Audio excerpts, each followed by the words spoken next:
So I had these grand aspirations. I had this really pretty sweater on for work. It's like, oh, I can film later and your hair is all done and the hair's still pretty. But then I came home and I forgot and I got snuggled and I'm not de-snuggling. So it's cold, it's snowy. I would like to be warm in whatever these things are called that I really like. And we're gonna talk about the 5 books that I read in November, which is my lowest reading month in a long time, even if I include the fact that maybe I read a book's worth of Perhaps the Stars, which we're not talking about because I haven't finished that yet. It's on the December TBR, it went up earlier this week. So I finished 5 things. I finished one thing in December already that I started in November. So I could talk about that. I haven't decided. We'll see if by the end of this video I do or not. We'll see. Regardless, it was not a bad reading month at all. I mean, the books that I read, there's only one that I really didn't enjoy. There was one that was a big surprise, really blew me away, and I finished 2 series. So really, I think I'm winning. It just was a weird reading month momentum-wise. The world was on fire and life got a little chaotic. The cats got sick. Life happens, So let's start at the beginning. Long Live Evil. That's a book I read. It's definitely my least favorite. It's fine. It's a fine book. And I'll probably read the next book because all my friends will read it. And I am nothing but a sucker for a social consumption of art. But it's not poorly written at all. I've now read a book recently that is really poorly written. So I can tell you it's not poorly written. I think for me, the hardest thing is the dialogue, which is not normally a complaint you hear from me. But the dialogue just kept breaking me out of the book. Oh, so conceit. Main character is a cancer patient. She's terminal. Gets the opportunity to go to her favorite series world. And if she gets the flower of life or something, she can live. That's the conceit. And this world is paying homage to Throne of Glass, that type of high epic fantasy that's just really adventurous and over the top, and the world building never makes sense, but you're just kind of along for the ride. There's a tournament, there's all these things about it. And it's just really dark. This whole kingdom is on top of these ghouls, and it's wild. It's aesthetically very vibrant in its darkness. I wouldn't say it's grimdark or anything like that, but it's just I wouldn't want to live here. Let's just put it that way. So she gets sent. Now, another part of this is that it's her favorite series, but she's never read the first book. And I really, I get it-ish why we decided to set it up that way. And it's purely to just manipulate us into not seeing something that's coming completely. Even though if you are a reader of fantasy, you'll probably see the thing coming because it's not that groundbreaking. But regardless, we have this person who gets thrown into the first book of her favorite series that she hasn't read, so she's trying to manipulate events, but she doesn't really quite remember how things are supposed to go.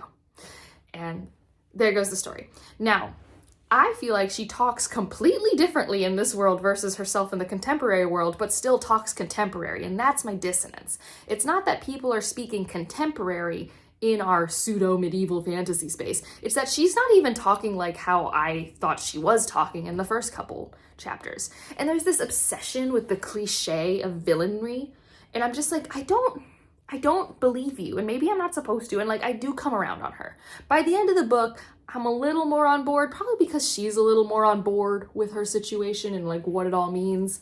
There are some compelling side characters, but at the end of the day, it is a plot-driven mess, and I am not a plot-driven girly.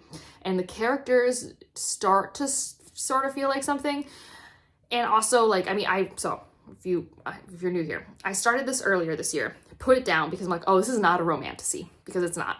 And then I picked it up later being this is a campy time. And I went back into it with that frame of mind.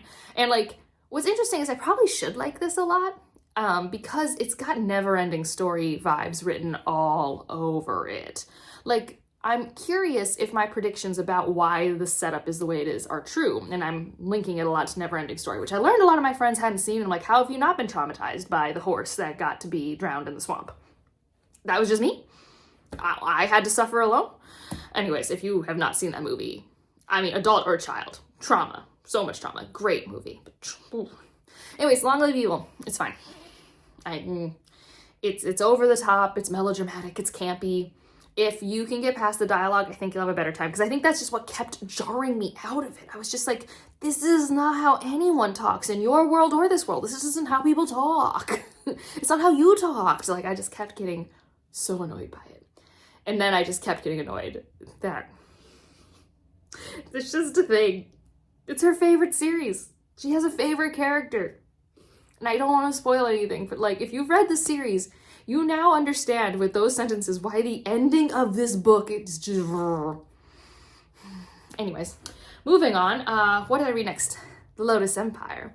Before I read The Lotus Empire, I did read 380 pages of this. Just as a heads up. We're not going to talk about this, but I did read like a book's worth of this. Lotus Empire, finale to the Burning Kingdoms trilogy. I do believe it stuck the landing, even though it's probably not my strongest entry in the series. I do have a should you read for the whole series, where I wax poetic on Bhumika, Priya, and Malini, like I always do. Let's see, specifically on the third book though, and not the whole series, I just think that without increasing the page count, we could have adjusted our perspectives just a smidge to give me some needed insight to understand actions that are taken at the end. Some actions made sense to me, and some actions were overly explained. Like, I probably didn't need certain setups to know who would betray what. It's like, yeah, it's the patriarchy. We've had it set up for this whole series that these people are a little, like, cuckoo. Like, they're a little weird, and they're a little into fire in a way that is unhealthy. Like, I kind of got that. So in that, but then on the other hand, we have this villainous force that we are trying to work against, and then they have these actions at the end. And I think I understand it if I think about it a lot, but I kind of wish I got more of their direct perspective to really understand the weight of the decisions that they made at the end of this book so that it landed heavier for me. Because the ending is chaotic. And it's not chaotic in a way I like especially because the beginning is so lusciously slow and about characters dealing with their new positions. And I love it. I buddy read this with Roger, and then I got to hear Jashanda's thoughts, and neither of them liked the beginning of this book nearly as much as me. But we all have like kind of similar complaints about knowledge that we never really got to hold on to. That said, I do think there's some interesting theming around religion and how you can have a couple types of religions, right? You have religions with very tangible people type characters. They have names, they have agendas, motivations, aspirations. A lot of polytheistic religions have this. And then you have a lot, and I'm generalizing, but a lot of monotheistic religions have more of an omniscient, godlike figure. And maybe they participate in some stories in their Bibles or Qurans or whatever. But in general, they're removed. They are a force more so than anything else. And you do kind of have both of that here. And that then makes you feel like some of the lack of answers is by design because of how the magic and the religion intersects. But at the same time, I think I just would have liked just a little more. But that said, I had a good time. It distracted me while I was scared about my cats not eating. So good job, book. We did it. What is next? Fault Tolerance. Fault Tolerance, the last book in the Chilling Effect series. It's just a fun time. It's just fun. I had a good time. This whole trilogy is just a spaceship group of people. It's like Firefly, but not Firefly. I mean, this whole series is like, do you like Firefly? Do you like Mass Effect? Do you like video games? Like, do you like Pokemon? Do you like Transformers? Like, do you like Portal? Like, do you like these things? And you want it interconnected in a way that makes its own unique story. In this book is another we need to save the world book with our unlikely set of heroes. There's not enough psychic cats for my liking. And also, I think there was a slight missed opportunity to work on the sibling relationship that had been pretty contentious up to this point. And like, I thought we were actually going to go into it and we kind of like didn't. I also think there's some impulsive decisions that are made based off romantic connections, which is never like my favorite thing, especially if it's not a romance series. Like, there are romantic entanglements, but it's not a romance series. Like, I don't recommend this for its romantic elements. I actually kind of wish they were less here. I don't really love them, especially because, like, I don't even think it's written poorly, but one of the relationships is, like, apparently it's very Mass Effect inspired. It's between, like, an alien-like species and a humanoid. And, like, I hate the smell of licorice. And whenever this one alien creature is, like, feeling amorous, he smells like licorice. And I'm like, this is disgusting to me. So I think that's probably part of it. Like, it's not that it's these people, but also it's like the way that his face is described. I'm like, this is like, I am the opposite of in this scene with you guys right now. Like, cool, I'm glad you like each other. I want to not be near you guys while you like each other. But that's not how books work. So I think that's another part of it. It's like, I was never really like in the romance And I also just think I dislike when competent characters make impulsive, stupid decisions, because there's almost always a way that if you think for 2 seconds, you can get everything you want. And it's just the impulsivity of it that causes problems. But that said, I had a fun time. It helped me pass the time while I raked a lot of leaves, because November was the month of raking leaves. I raked so many leaves. And now it's snowing. So, another season has come and gone. Let's see, next up, this was a surprise. Oh man, this is a surprise, and then added like a secret book that nobody even knows that I have read. But this one people do know I've read. Warm Hands of Ghosts by Catherine Arden. And wow, I really like this book. So I was nervous for 2 reasons. 1, World War I inspired historical fantasy. None of that are my buzzwords. I'm not a big historical fantasy person, not a big World War I person. Although now I think I'm just not a big World War I person in how I have seen it written before, because like I ate this up. And I actually like researching World War I. I think World War I is a really fascinating study of when things fail because we just let things get out of control. Like, it's a really fascinating war. And in many ways, I think a lot more disturbing to me, at least in terms of like boots on the ground individuals, than some World War II. Like, obviously World War II has its atrocities, for sure. In terms of like total war and how civilians are affected, yeah, World War II takes it. But World War I, the intersection of industry and war for the first time, and I think this book really brings that across well, while still being its own engaging story.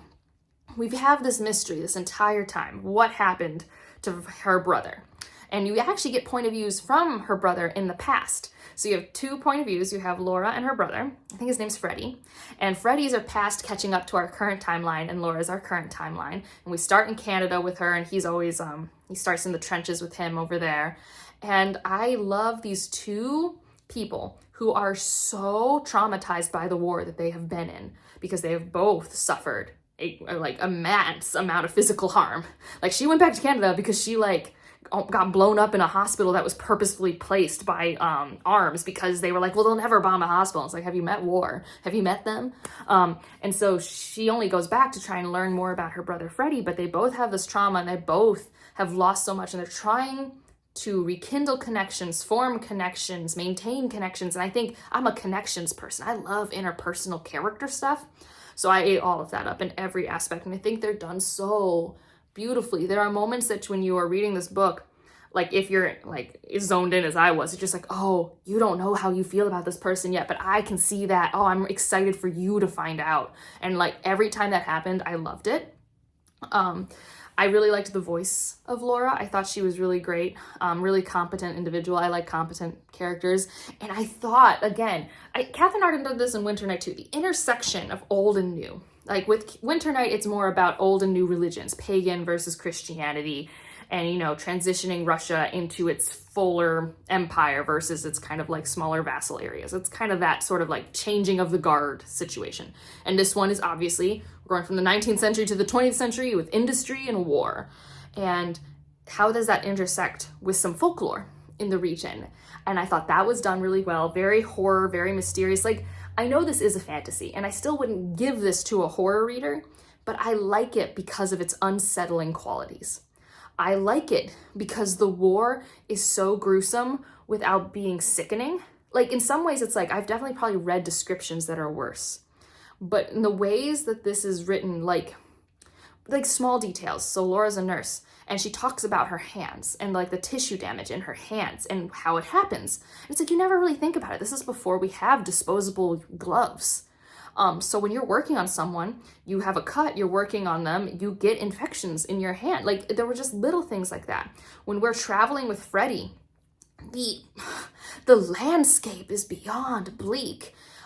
So I just thought that the horrors of World War I were done with such grace and such weight that I find that typically when I read historical fictions about one of the great wars, it's almost romanticized. And it's not like, I don't think the author's being like, oh, wasn't this the good old days? I think it's trying to emphasize that these people didn't die for no reason, because like, why wouldn't you want to do that? But here, it really is like, maybe these deaths weren't worth it. Maybe there wasn't a right side. And actually, World War I, it's harder to say which side is correct. It's just all such a muddly mess. And especially we don't learn about it as much in the United States because we'd only join in like the last year and a half of the war. We're not there for the beginning because of our isolationism, which was a whole thing we learned about in school. And so like, I think it really handles that, and also handles how the higher ups who are moving all the chess pieces are so disconnected from what the people on the ground are dealing with. There's one, like in the mystery, like I really love the cadence of the mystery. So like, yes, I love all this theme stuff. I love all this character stuff, but then the actual momentum of the story is this mystery. And I really love how as I get answers, I get more questions. And I just thought it had a really good cadence of question, answer, question, answer. Oh, like I was engaged. I read half of this book in a day. And I just kept trying to find things to do to keep reading this book because I was just in it. I didn't want to not be in it. I was having a great time. Now, do I think it's written in the same voice as Winter Night? No, I don't. But I don't think the voice Winter Night is written in makes sense for the story being told here. World War I, I don't even think the writing style is stilted. Like, I still really like the writing style, but it's probably not as lush. But I think that makes sense. This is a very matter-of-fact period, and sometimes when you're dealing with trauma, you describe things in that way, and our two main point of views are very traumatized individuals. And I think this is actually more character-focused than Winter Night. Winter Night, you don't really get to know Vasya as like a character till book 2. Like, she is a character in book 1, and you can like draw conclusions about her, but we're not like with her in her head until book 2, because the first book, I mean, I love the first book, is very at a distance. So yeah, I really like Warm Hands of Ghosts. And then I was blabbering forever to all my friends about it because I was just like obsessed. I'm just like, oh my God, this is so good. Why did people tell me this wasn't good? And I was just discussing World War I, and then I got into a tangent about how, because I'm a physicist, I know a lot about physics in the 20th century, and in particular how it relates to the world wars, and also chemistry. So, you know, the same guy who made mustard gas also made it so we had fertilizer, and the fertilizer is how we went from 1 billion people to 7 billion. No fertilizer, no people, there's no food. You know, so that's the same guy. We have Heisenberg, like one of the fathers of quantum mechanics, kind of potentially dragging his feet on developing the atomic bomb. All these people are fascinating to me, way more fascinating than Oppenheimer, but that's a different discussion for a different day. Oppenheimer is not unintelligent, he's not uninteresting, but he's really just a project manager, and I think there's just a lot of different stories that are way more interesting to me specifically. And I was rambling about this, and then they said, there's this nonfiction book if you haven't read it, and it's called, I think, When We Cease to Understand It, or something like that. You have this picture here. It's written by, the author lives in Chile primarily, and I believe it was written in Spanish. I think Spanish is his primary language. I haven't done like a whole bunch of research, and it was translated to English. It is really short. I highly recommend. It is like a 6-hour audiobook. It is like nothing. And so he's writing primarily about physics and mathematical discoveries in the 20th century and the people behind them, with some dramatized tinges to it. And the first part is World War I, and it's World War II. Might be both. It's a lot. Okay, I had a great time. I read this in a day. Like, I just knocked it out the Wednesday before Thanksgiving. I was just like, oh, no, it was the Tuesday before Thanksgiving. I was just like, man, I cannot look away. It was reaffirming things that I already knew because like I know things, but it was also just like, the person who solved Einstein's equations of general relativity was on the front lines in World War I. And then he died from like genital herpes. Maybe it wasn't genital herpes. No, it was gonorrhea. Sorry. It was a different disease that we associate with STIs. And it's just like, I think the way we sometimes teach discovery of science is removed from its history, and it does such a disservice to both. It's so intertwined and fascinating. It's so messy. It's so human. And yeah, so it really goes into the creation of cyanide and also how it led to blue paint and stuff. I really recommend this nonfiction, with the understanding that there are some narrative liberties taken.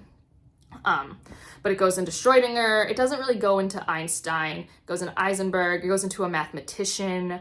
It goes into the astronomer who, like I said, solved the equations of general relativity. It goes into, what's his name? I forget his name, but the German who came up with mustard gas and nitrogen. And then what happens, unfortunately, to his family because he was Jewish. Like, he didn't think of himself as Jewish. He wasn't like a practicing religious man, but like, you know, World War II sucked. I really loved that book. I had such a great time with it. Which is why like this reading didn't feel like it wasn't good. And then like I just finished Kamar by Bejeweled, and I won't talk about it. I've talked long enough in this video. I'll talk about it next video when I've read like 3 Verkoskin books for like no reason, and I can't talk about them because they're books 11 through 12 and a half. Let's just say I love Verkoskin.